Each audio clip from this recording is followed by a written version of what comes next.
Y tiempo de hablar de cómo la innovación atraviesa el campo. Para eso estoy con un especialista, Iván Ordóñez. Lo presentamos y charlamos con él.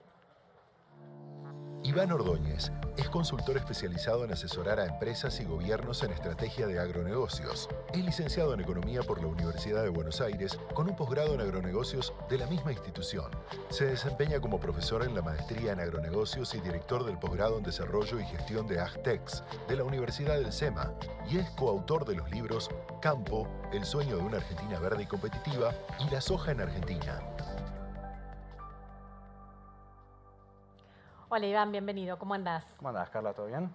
Bien, un placer tenerte. Hablamos de cómo la tecnología, cómo la innovación atraviesa el campo. Le pusimos esta charla el especialista AgTex. ¿Por Así qué? es. Porque creo que hay un nuevo profesional en los lotes que es el sponsor o el facilitador AgTech, que es la persona que lleva estas tecnologías al lote, que las hace eficientes realmente, que cumple con la promesa de ganar en eficiencia. Y ese profesional puede ser un ingeniero agrónomo, puede ser un veterinario, puede ser el administrador rural, que interactúa de manera más acabada, más eficiente, ¿con quién? Con el programador.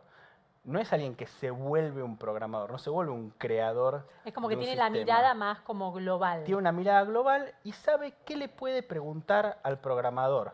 Y sabe interpretar la respuesta del programador. Habla en su idioma. No necesariamente hace, habla en el idioma. Y puede discriminar entre la infinita cantidad de soluciones. Vos en Argentina hoy tenés más de 200 desarrollos locales haciendo software para el agro. Y después hay que sumarlo internacional, ¿no? Y puede distinguir cuál es el óptimo para su compañía. ¿Y los productores son conscientes de las necesidades de este perfil? Es decir, ¿todos lo tienen? ¿Se está sumando? ¿Cómo es la adopción? Bueno, es una industria muy, muy nueva. Vos pensás que las primeras AgTechs que se desarrollan en Argentina fueron en alrededor de 2015, con lo cual estamos cumpliendo la primera década de estas tecnologías y muchas veces, como falta este profesional, como falta la persona que sabe interpretar los procesos de la compañía y hacerlos digitales, muchas veces hay una desilusión en la implementación de la tecnología y dicen, al final no sirvió tanto, digamos. Bueno, ¿por qué? Porque muchas veces no se le saca el jugo.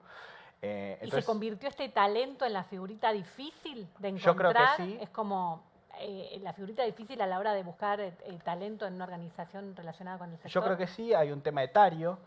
Las empresas agropecuarias argentinas son empresas familiares y eso tiene una jerarquía en la toma de decisión, viste, del gran patriarca o de la gran matriarca que tiene la última opinión sobre lo que se va a hacer o lo que no. Esto es muy importante porque vos tenés que pensar que cualquier productor agropecuario, en el fondo, en su vida, ve 30, 25, 35 campañas agrícolas en toda su vida. Entonces, cuando tiene que tomar una decisión productiva, miran a los ojos al que se le está dando y le dicen, pará, yo voy a gastar uno de mis 30 años en vos, es un 4% de mi vida productiva en vos. Entonces, son los nuevos talentos los que traen las nuevas tecnologías. Siempre pasó, ¿no? Digamos, con las anteriores olas tecnológicas también. Entonces, hay un déficit, digamos, estructural en la producción de estos talentos que muchas veces son autoformados, ¿no? Bueno, por eso en el SEMA hicimos el posgrado sobre desarrollo y gestión de AgTech, ¿no? Entre otras cosas. Hablabas de nuevas tecnologías. ¿Cuáles son?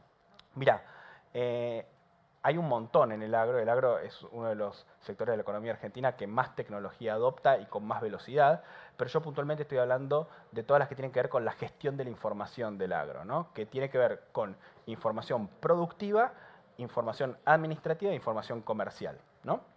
Entonces, toda esta gama de nuevas tecnologías que se vienen y que se operativizan requieren de no solamente hacer mucho más con más o lo mismo con muchísimo menos, sino que te cambian la forma en la que tomamos decisiones adentro de la empresa. Nos permite, por ejemplo, individualizar lotes y en vez de sembrar ahí lo mismo que sembramos siempre, porque eso es lo que se siembra ahí, analizar toda esa batería de información, pasarla por distintos algoritmos en los cuales ya empieza a haber también inteligencia artificial trabajando para interactuar y para poder procesar toda esa data junta. Es mucha información junta que interactúa, que se analiza con un dedo. Digamos, antes, parcelar un lote y hacerlo variable requería de un montón de conocimiento. Necesitabas un ingeniero GIS, necesitabas fotos sacadas de una avioneta, etcétera, etcétera. Hoy, con un dedo en una aplicación, un productor cualquiera dibuja su lote en el mapa y se carga la imagen satelital automáticamente y le parcela el lote. ¿Y hay números concretos de cómo mejora la eficiencia del negocio? ¿Cuánto mejoró la Muchísimo. rentabilidad, por ejemplo, con la adopción de la tecnología No hay en los números, últimos años? no hay números macro, ¿ok? Pero sí hay casos individuales que demuestran que si en el lote correcto vos haces la gestión correcta, el salto de productividad es enorme, puede ser de más del 20 y pico %. ¿Por qué? Porque lo que haces es dejar de insistir con una técnica o una tecnología de cultivo que no era para ese ambiente y usar la tecnología correcta para ese ambiente. Entonces, el cambio puede ser diametral. Puede ser alguien que pensaba que para ese lote solamente había trigos y ahora se puede desarrollar maíz, por ejemplo. ¿Y cuáles son los desafíos que plantea la adopción de esta tecnología? Para mí, el más importante es la experiencia de uso. O sea, los productores agropecuarios tienen que poder descargar estas aplicaciones, entenderlas rápidamente, poder usarlas rápidamente y que les den resultados rápidamente. Pero es complicado porque todo tiene un proceso de aprendizaje. Exacto. Entonces, la idea justamente es que la gente no se desmoralice cuando está incorporando estas nuevas tecnologías y que además, como te decía antes, cuestionan la mecánica de decisión. O sea, ¿por qué vamos a hacer tal cultivo en ese lote? Entonces salimos de hacemos esos cultivos en ese lote porque siempre hacemos esos cultivos en ese lote y pasar a una mecánica de decisión donde intervienen más variables. Y hablabas de la importancia de que el productor esté preparado. ¿Está? ¿No está?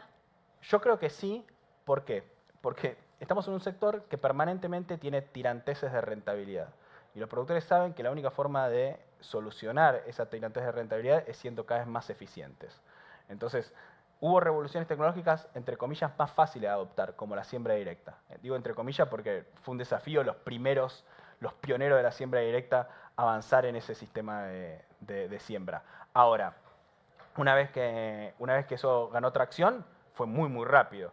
Acá va a ser un poquito más difícil porque, de vuelta, no es hacer lo mismo mejor, es hacer las cosas distinto. ¿Y los agronegocios pueden convertirse en desarrollador? Sí, ¿O tienen que adoptar siempre? Lo bueno de estas tecnologías es que tienen bajísimas barreras a la entrada para el desarrollo. No hay que tener una fábrica enorme para hacer esto. Lo que hay que tener es talento para detectar la necesidad y brindar una solución que sea realmente eficiente. Entonces, te comentaba que tenemos muchas más de 200 aplicaciones desarrolladas en Argentina y muchas de esas aplicaciones son desarrolladas con ingenieros agrónomos interviniendo o productores agropecuarios interviniendo o financiando como inversores ángel o como inversor semilla de la primera versión de estas aplicaciones.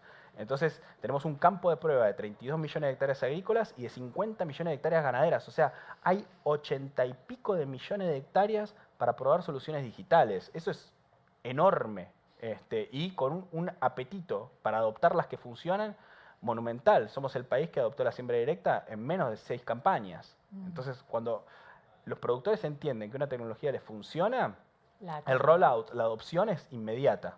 Para cerrar lo que viene, contame qué es lo que viene, con qué nos va a sorprender. Está ahí, el dron. Pero ya no está un poco como...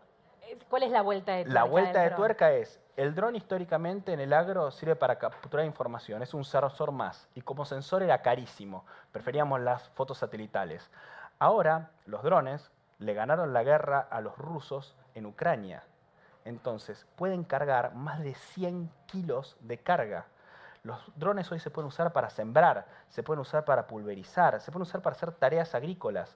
Esto es una revolución total. Cuando vos mandás esas máquinas enormes al campo, el pisoteo que hacen mata las plantitas. Y cuando te mata las plantitas te quita rendimiento, te quita 3% de rendimiento por hectárea. El dron va volando.